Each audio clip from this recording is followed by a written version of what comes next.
Lalu benarkah kalam man arafa nafsahu faqad arafa rabbahu? Kita sudah katakan tadi, itu benar.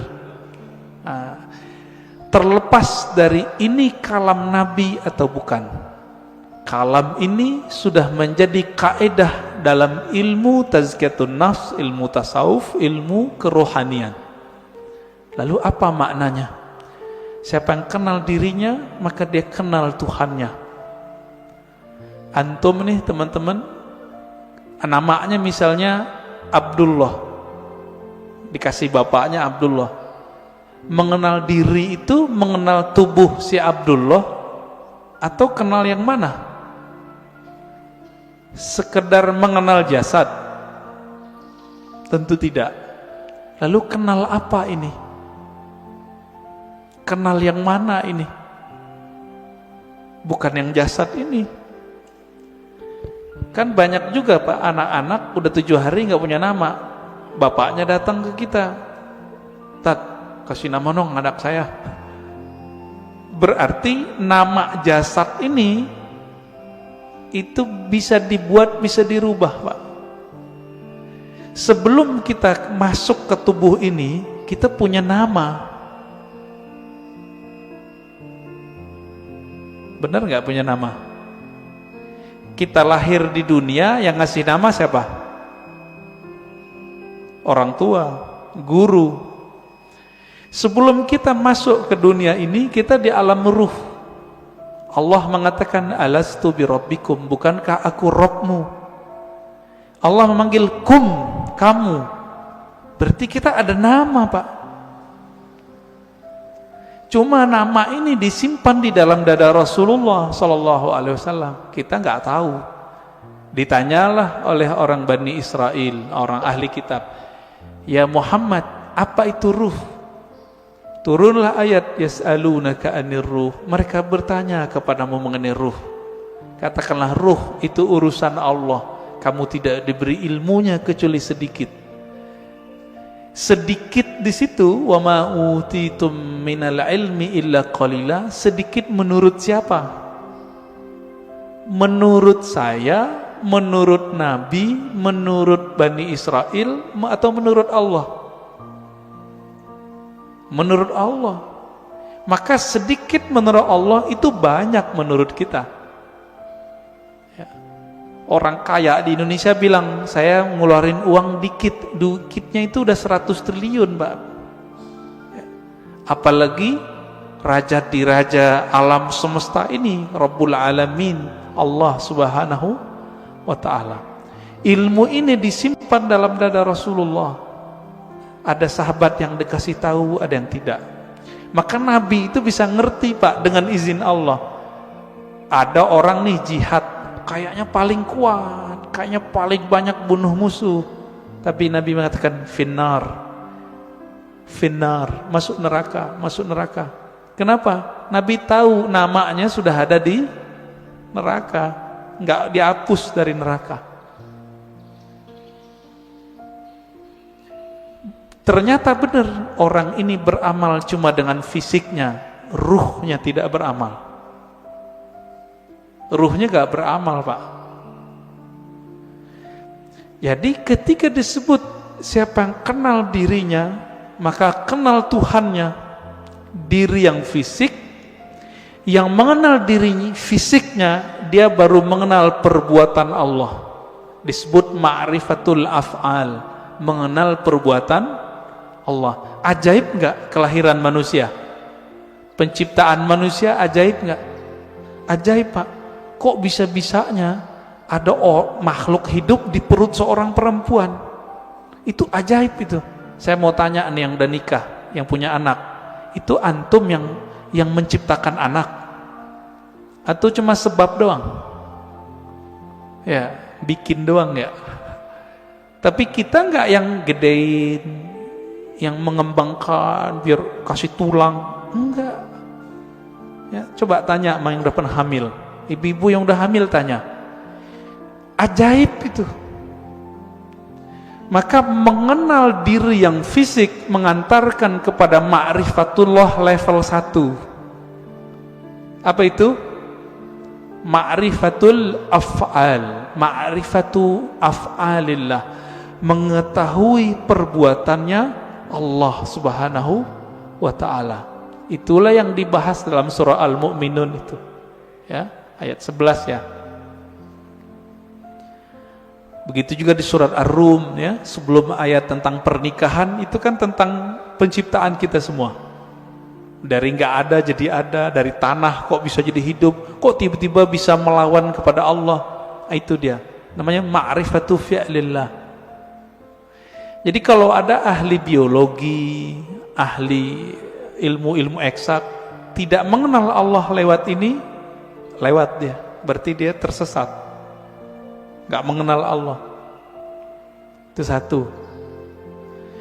Diri yang fisik. Nah, kita punya diri yang disebut dengan nafs tadi. Jadi nafs itu sendiri artinya ada nafs fisik, ada nafs jiwa. Orang kita nyebutnya sukma, perasaan. Nah, itu masuk di situ. Yang bilang saya emosi, nah itu dia. Saya jatuh cinta, ada itu. Seneng, sedih, itu masuk ke si nafs ini. Yang nafsunya besar, yang nafsunya kecil, penakut, pemberani, itu si nafs. Nah, punya nggak nih? Punya ya? Punya kita. Inilah yang dikatakan di Quran, wa man nahan nafsa anil hawa fa innal jannata hiyal ma'wa. Yang mampu menahan, mengendalikan nafs jiwanya, maka dia dapat surga. Nah, ini ma'rifat apa nih? Ini masih sama, ma'rifatu fi'lillah, perbuatan Allah. Cuma perbuatannya yang tidak tampak secara fisik. Jadi perbuatan Allah ini kan ada yang tampak secara fisik, ada yang tidak tampak. Ini masih sama. Ilmu untuk memahami ini disebutlah ilmu tazkiyatun nafs. Jadi tazkiyatun nafs itu baru cabang dikit dari tasawuf. Karena orang alergi dengan ilmu tasawuf, nggak mau mereka nyebut istilah tasawuf. Takut ditinggal jamaah. Kalau ustadz udah takut sama jamaahnya, terus jamaah takut sama siapa dong? Ya. Kalau si ustadz udah bergantung kolbunya kepada jamaah, lalu jamaah menggantung kolbunya sama siapa? Jadi kalau ada di antara antum yang ustadz, dai, jangan dai ngikutin murid, jangan guru ngikutin selera murid, murid yang ngikutin guru. Gitu seharusnya. Kalau enggak, itulah yang Nabi lakukan. Nabi enggak diikuti oleh ahlu Mekah, maka beliau berhijrah. Hijrah beliau. Menjaga idealisme seorang guru. Nah, ini perlu, Pak. Itu diperlukan ma'rifat yang ketiga, mengenal diri yang qalbiyah, diri kolbu. Yang mengenal diri kolbu, nah, kolbu kita, nah, di kolbu ini kalau nafsnya rusak, dia ngefek ke kolbu. Nafsnya nih punya karakter bengis, kolbunya hitam. Nafsnya suka bangkang, kolbunya hitam, meradang dia, Pak. Kalau kita meradang mulut, Saryawan bisa menikmati makanan nggak? Nggak bisa. Makanannya kolbu adalah zikrullah, baca Quran, sholawat. Kalau sudah meradang itu kolbu, dibawa sholat nggak enak.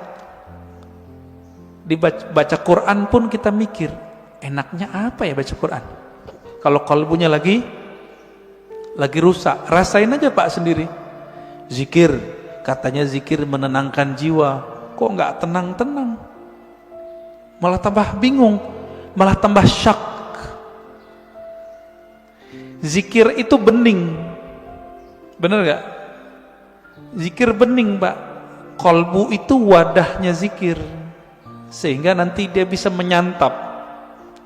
Wadahnya lagi kotor, bersihin dulu, diobati dulu, baru dia bisa menikmati. Masalahnya sudah bertahun-tahun nih kolbunya berkarat, bener gak? Nah, bersihinnya pakai apa Pak? Itu yang disebut taubat nasuha. Taubat nasuha itu beda dengan misalnya nih gelas habis dipakai, airnya air putih, cukup dikasih keran bersih, air keran, nggak usah digosok. Tapi kalau ini pakai minyak, ada minyak lengket di situ, harus digosok nggak? Nah, ini yang disebut taubat nasuha. Jadi taubat nasuha itu menggosok kolbu kita supaya bersih dengan pengakuan dosa kepada Allah. Nah, di dalam ajaran Islam nggak ada pengakuan dosa ke ustadz, nggak ada, ke pendeta nggak ada Pak, ke guru nggak ada, ngaku kepada Allah. Semua kita kan punya dosa nih, bener Pak? Ada yang nggak punya dosa? Saya cium tangannya Pak. Makanya kita dianjurkan cium tangan anak kecil. Makanya Bapak nggak boleh marahin anak kecil atau ngusir anak kecil dari masjid. Terganggulah. Kenapa? Nabi lagi khutbah Jumat, Hasan Husain datang, turun, diambil, digendong. Lagi sholat, naik ke punggung Nabi, ikut sholat. Keberisikan iya, tapi sekali kita usir dia, nanti anak tuh mikir masjid itu tempat orang-orang galak ya gitu, benci nanti dia ke masjid Pak. Nah, yang benar diatur, orang tuanya juga harus perhatian. Nah, Bapak Saudara makan Allah, jika kita sudah sampai mengenal diri si kolbu itu cuma mau satu, asma Allah. Asma Allah ada di Quran ya, ada di sholawat, ada di zikir. Intinya zikirlah. Semakin banyak kita mengenal nama Allah, semakin banyak makrifat di dalam kolbu. Maka di sini wajib ada kajian Asmaul Husna Pak. Udah ada belum? Harus ada Pak di sini. Ntar mati bawa apa? Mati bawa apa ntar? Bawa asma Allah. Jangan bawa nama-nama bapak kita, nggak kepake. Bapak gue kiai, nggak kepake Pak. Saya Ustadz Haji, yang kan nggak dipakai. Habib pun nggak laku Pak dikubur. Bapak ini keturunan Rasulullah, nggak laku dikubur kalau nggak bawa ma'rifat. Malah diragukan, masa keturunan Rasulullah begini, kata malaikat ya. Kalau nanti Rasulullah bawa syafaat mungkin, tapi kan malaikat mungkar nakir ini seperti orang yang jaga depan kantor Pak. Dia nggak mau tahu, yang lewat dia periksa, bener gak? Bapak saudara makan Allah, ma'rifat kolbu itu hanya dengan mengenal nama dan sifat Allah. Jadi coba deh di sini dibuat nanti kajian Asmaul Husna yang mateng, bukan yang separuh-separuh, enggak. Jangan, yang mateng kajiannya. Gurunya ahli zikir, bersanad zikirnya kepada Rasulullah. Insya Allah Pak enak ngajinya, kan banyak nih. Carilah ya, semoga ketemu nanti. Asma sifat. Ma'rifatus sifat itu masih bagian dari kolbu, paling dalam. Dia udah masuk ke dalam sirnya kolbu. Kan kolbu ini dia ada bagian-bagiannya Pak. Kolbu itu disebut ada fuad,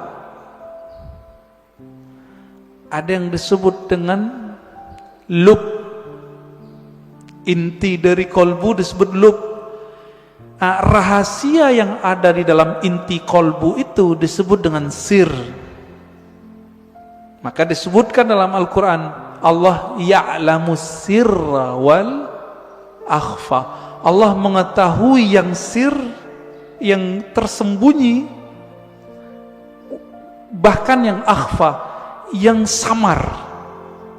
Nah, itu ketahuan oleh Allah SWT. Nah, di mana kesimpannya itu? Itu di dalam kolbu paling dalam. Kita ini semua dulu kan pernah ketemu Allah. Memori itu kesimpan di situ, Pak. Ada yang ingat nggak? Nggak ada yang ingat ya? Bener. Makanya Allah utus Rasul. Supaya apa? Memantik sir supaya dia kemudian kembali muncul. Ketika muncul sir itu bernama zikir. Ketika dibahasakan dia bernama ma'rifat.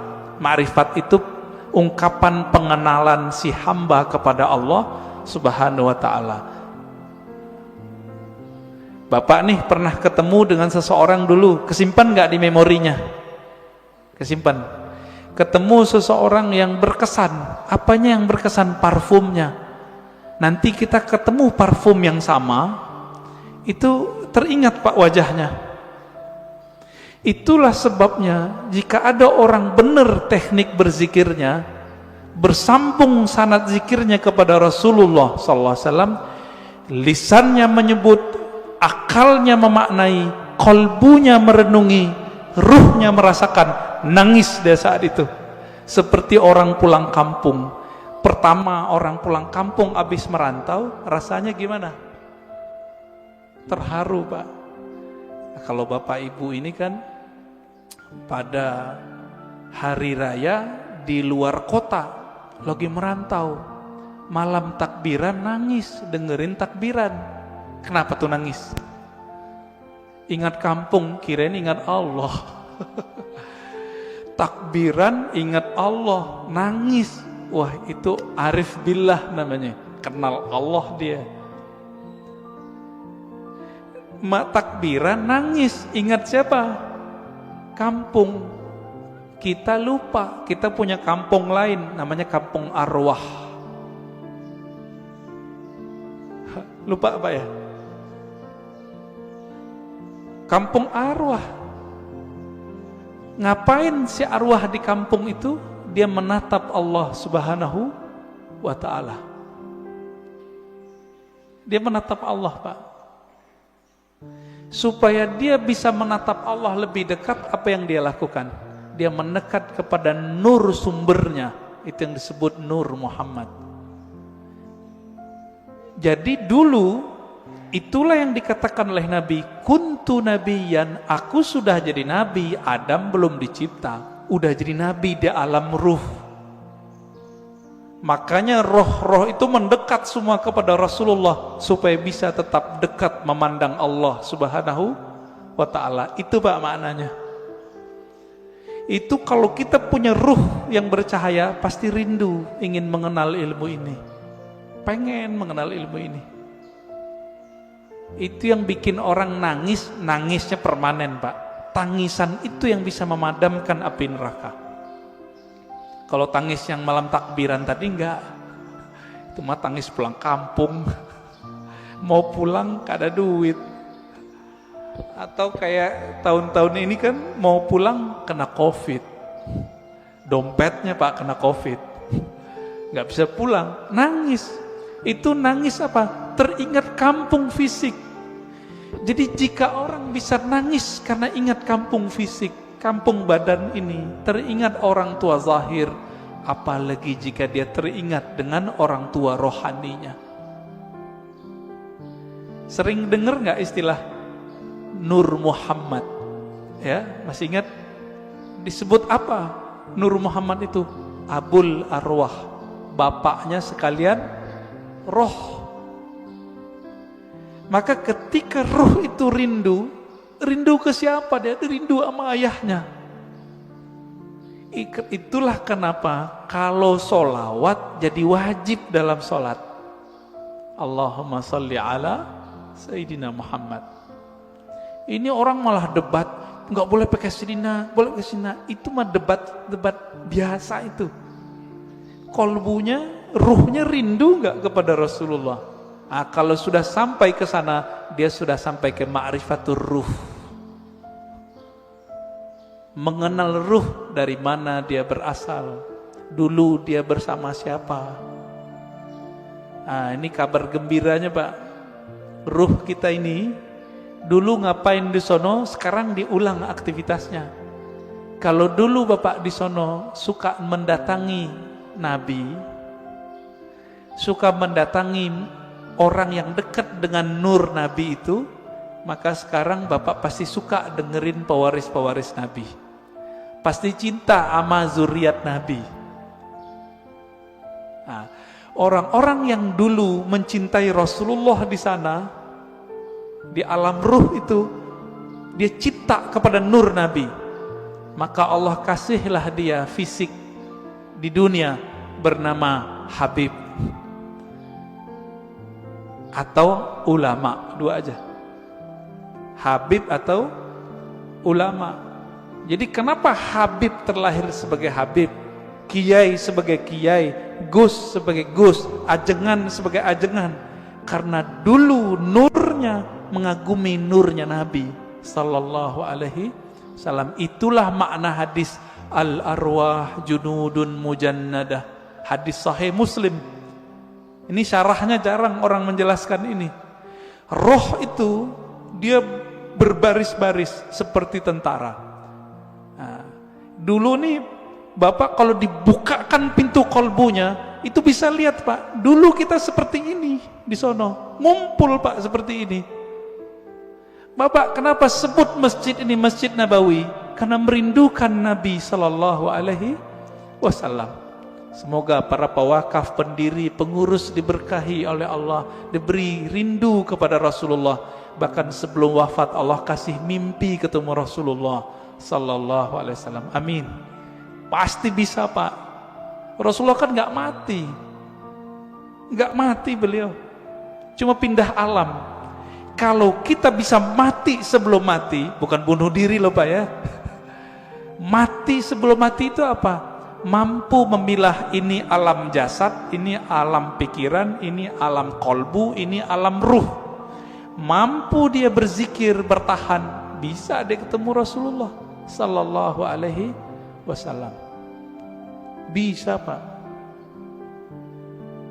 Dulu Sayyid Muhammad Alawi Al-Maliki kalau mau ngapa-ngapain itu nanya sama muridnya, masih hidup, saya nggak usah sebut namanya, kalau disebut ntar jadi orang mengkultuskan beliau nanti.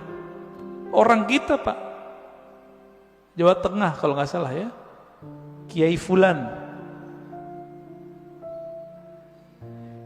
bertanya ke beliau, bocah ya waladi, kira-kira begitu ya, anakku, coba tanya ke Nabi, saya mau melakukan ini, beliau restu gak? Itu yang minta siapa? Sayyid Muhammad, keturunan Rasulullah sallallahu alaihi wasallam, hafal banyak hadis. Muridnya pakar mimpi ketemu Rasulullah, karena sholawat gak berhenti-berhenti beliau, sholawat aja terus. Maka Bapak Ibu saudara makan Allah, jika ingin bertemu Rasulullah, sholawat terus. Terus itu apa ujungnya? Ujungnya mati. Jadi kalau belum mati jangan berhenti. Dijamin Pak, pasti. Kenapa? Hadis jaminannya jelas. Man shalla alaiya sallallahu alaihi asyara marat. Yang salawat kepadaku, Allah salawat kepadanya 10 kali. Saya mau tanya nih, ini 10 kali menurut kita atau menurut Allah? Coba lihat bahasa Arabnya. Sallallahu alaihi, Allah bersolawat kepadanya 10 kali. Berarti menurut Allah atau menurut kita? Kita ini Pak cukup dapat 1 salawat dari Allah pasti masuk surga. Salawat disertai rahmat, masuk surga. Kalau 10 ketemu Rasulullah sallallahu alaihi wasallam, ketemu Rasulullah pasti.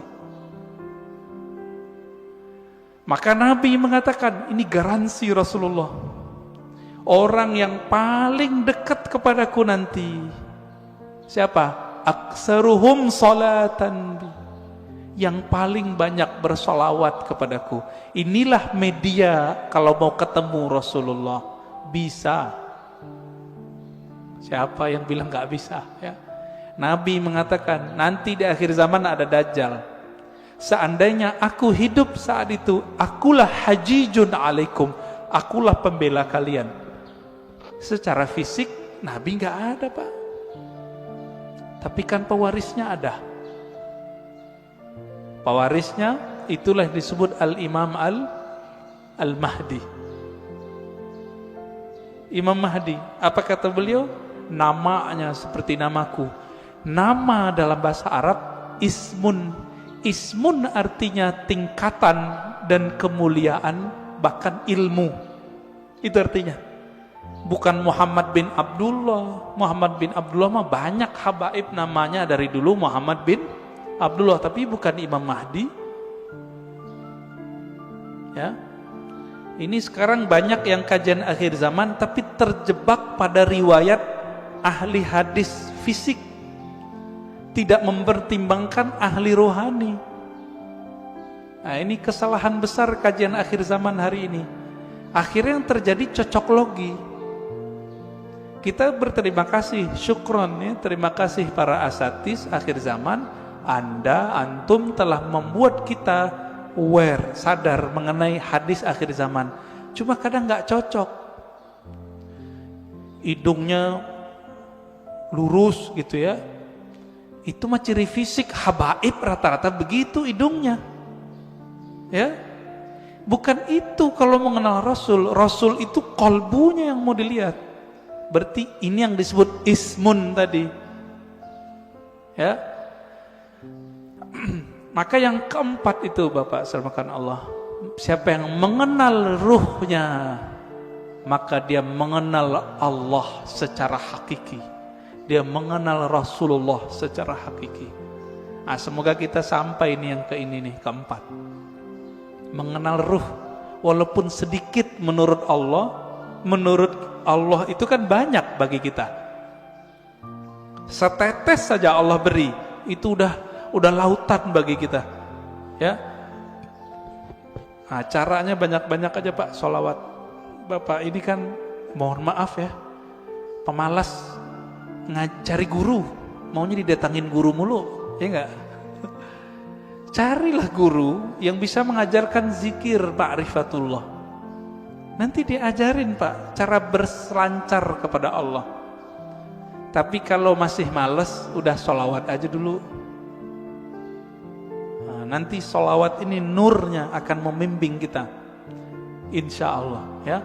Jadi lebih kurang makna ringkas dari man arafa nafsahu faqad arafa rabbahu, 4 level ini ya.